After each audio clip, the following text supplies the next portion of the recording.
जब भगवान का भजन करने वाले की तन्मयता बढ़ती है भजन में, तो द्वेषी जन अपने आप तैयार हो जाते हैं। भक्त कभी किसी से द्वेष नहीं करता, अपने आप वो द्रोह करने लगते। तो नरसिंह मेहता जी से बहुत गांव के कई लोग थे जो जलते थे, ऐसे जलते थे कि अब क्या करें, कैसे मिटा दे नरसिंह मेहता जी को। अब उपाय तो मिल नहीं रहा था। तो एक दिन संतों की मंडली आई और उन्होंने कहा कि हम रास्ते में कोई चोर आदि धन ना ले ले, इसलिए यहां से किसी की हुंडी चलती है क्या द्वारिका में? पहले ऐसा था। बोले हाँ हाँ, हमारे यहाँ बहुत बड़े सेठ हैं नरसिंह मेहता जी, पर आप कहोगे वो मना कर देंगे। कई बार कहोगे, अगर वो स्वीकार कर ले तो वहां। और उनका लक्ष्य था कि नरसिंह मेहता जी की तो खाने की भी सुविधा नहीं थी, हुंडी कहाँ की बात आई। उनका था कि जब वो ना कहेंगे तो संत जन नाराज हो जाएंगे, अगर हाँ कह दिया तो वहां हुंडी चुकेगी नहीं, तो संत जन अपने आप इनको शाप दे देंगे, अपराध बन जाएगा, ये नष्ट हो जाएंगे। संतों को भेजा नरसिंह मेहता जी ने, सबकी दंडवत की, चरण पखाड़े। तो उनका ये इतना रुपया है, द्वारिका में साधु सेवा हम करेंगे, वहां तुम्हारी हुंडी चलती है तो आप अरे उनका आप कहाँ भूल रहे हो, यहाँ खाने की भी व्यवस्था। बोले हमें सब पहले से बता दिया गया कि आप मना करोगे, बार बार मना मत करो, हमें पता है। तो उन्होंने ठाकुर जी की तरफ देखा, बोले क्या लीला है प्रभु, संतों से हम क्या कहें, ये ले रुपये। उस समय स्वर्ण की मोहरें चलती थी, बेच के बाजार से खूब उन संतों को पवाया, उन्हीं संतों की सेवा की। और उनका अपने सेठ का नाम तो बताओ जहां हमें जाके हुंडी मिलेगी। सेठ सावल सा सेठ। संत जन गए वहां, पूछा कि नरसिंह मेहता जी का जिन सेठ से परिचय, उनका नाम सावल सा सेठ, उनकी गद्दी कहां है?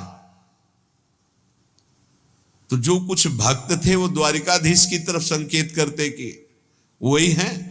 बोले नहीं नहीं, वो सेठ है, उनकी गद्दी चलती थी पूरी बाजार में कहीं कोई।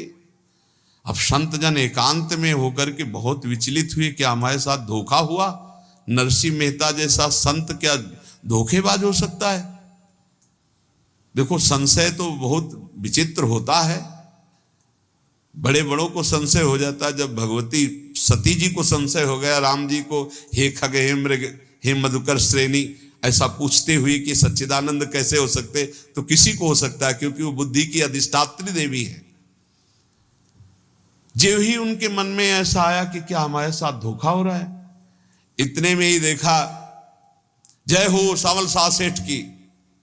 होगा सावल सा सेठ, तो देखा बढ़िया मुनीम जी उनके साथ, तो सेठ बस्ता लिए हुए मुनीम जी, सरकार इधर से चलो। तो उनका सावल सा सेठ आपका नाम है? संतों ने कहा। बोले हाँ। बोले नरसिंह जी? हाँ। बोले आपकी हुंडी आ गई है। हुंडी एक कागज में लिखा कि ये हमारे सेठ जी को दे देना। वैसे लोग मुझे माखन चोर कहते, कोई कुछ कहता है, लेकिन आपने सेठ बना दिया। जब आपने सेठ बना ही दिया तो आप कभी परवाह मत करना तुम। और ये सेवक आपकी सेवा में सदैव तत्पर है, भगवान ने ऐसा लिखा। जो भगवद आश्रित है, एक बार ये चलता रहता है, जो संत जन होते हैं उनके विरोधी अपने आप बन जाते हैं, किसी से कोई मतलब नहीं, अपने आप विरोधी बन जाते हैं। कबीरदास जी का पूरी काशी में यश था। भजन करने वाले महापुरुषों का यश बढ़ता है जब, तो जो भजनहीन होते हैं उनके हृदय में जलन पैदा हो जाती है और वो उनको विविध प्रकार से फंसाना चाहते हैं, उनको कष्ट देना चाहते हैं। तो कबीरदास जी के यश को धूमिल करने के लिए कुछ ब्राह्मणों ने एक रचना रची, मूड़ मुड़ा के कबीरदास जी के शिष्य बन करके पूरी काशी के सब आश्रमों में निमंत्रण दे आए। कल भंडारा है, संत सेवा है, सबने स्वीकार किया। कबीरदास जी अपनी दिनचर्या करके निकले तो संत मंडली आने लगी। बोले कै बजे सेवा है? साधु सेवा। बोले कौन सी साधु सेवा? बोले कल आपके शिष्यजन निमंत्रण दे के आए, पूरी काशी के सब संत आ रहे हैं। कबीरदास जी ने कहा यहाँ तो एक की भी व्यवस्था नहीं, पूरी काशी के संत आ रहे। अच्छा समझ में आ रहा है, लीला बिहारी तुम लीला करना चाहते हो। गए अपना निकल गए गंगा किनारे, एक झाऊ के नीचे बैठकर अपना भजन ध्यान में मगन है। 11-12 बजे तो उन्होंने देखा संतों की मंडली, अब काशी तो बहुत, कबीरदास जी ने देखा कि आश्रम की, तो बोले पता नहीं क्या होगा, चलो चलते हैं। तो ऐसे गमछा वस्त्र करके ऐसे डालकर मुंह ढक करके, वहां बड़ी बड़ी पंगत लगी थी। कबीरदास जी सबको पाओ जी पाओ, कबीरदास जी के रूप में स्वयं भगवान पाओ जी पाओ। कबीरदास जी ने कहा अच्छा, जब स्वामी परस रहे तो हम भी बैठ के पा ले। तो जब उसी पंगत में बैठ गए अपना कपड़ा ढक करके, और जब मोहरे की दक्षिणा दे रहे थे सब लोग कि वाह कबीरदास जी ने आज तो साधु से, सबको जब कबीरदास जी के सामने आए तो ऐसे मुंह ढके, बोले देखो जो मेरा होता है उसे मुंह छुपाना नहीं पड़ता, मुंह ढकला नहीं पड़ता, लो दक्षिणा, तुम भी दक्षिणा लो। कबीरदास जी को कबीरदास जी दक्षिणा दे रहे, और वो कबीरदास जी है भगवान, और ये पाले वाले कबीरदास जी है भगवान के जन। कभी भगवान अपने, अरे जमाने जोर लगा ले, कितना जोर लगाएगा, भक्त और भगवान का झंडा कभी न झुकने पाएगा। बिल्कुल चिंता शोक भय उद्वेग रहित जीवन भगवद आश्रित, तुम भगवान के मंगल विधान में सदा सर्वदा प्रसन्न रहो। अब ये विचार कर लो कि भगवान जो करेंगे तुम्हारा मंगल करेंगे।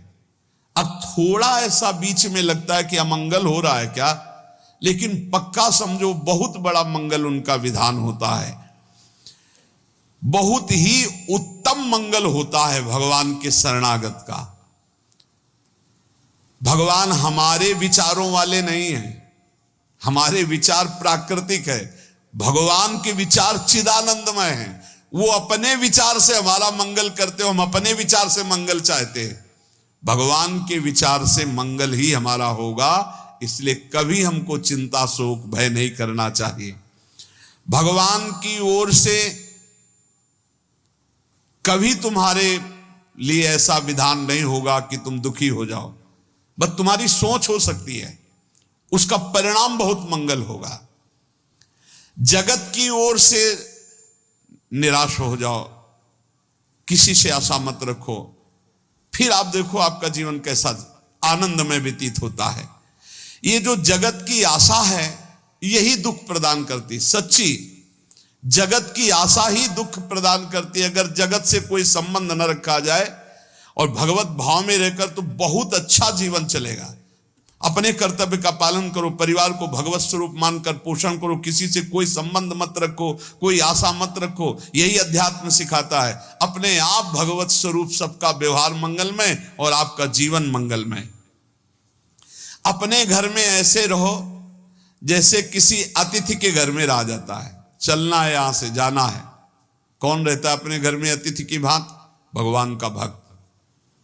जाना है यहां से, अपनी प्रिया प्रीतम के पास जाना। ये हमारा घर नहीं है, यहां तो हम समय व्यतीत कर रहे हैं, अपनी आयु व्यतीत कर रहे हैं भगवत आराधना करते हुए। हमें जाना है प्रिया प्रीतम के पास। वास्तविक घर भगवान का धाम है हमारा, वास्तविक घर वाले प्रभु हैं हमारे।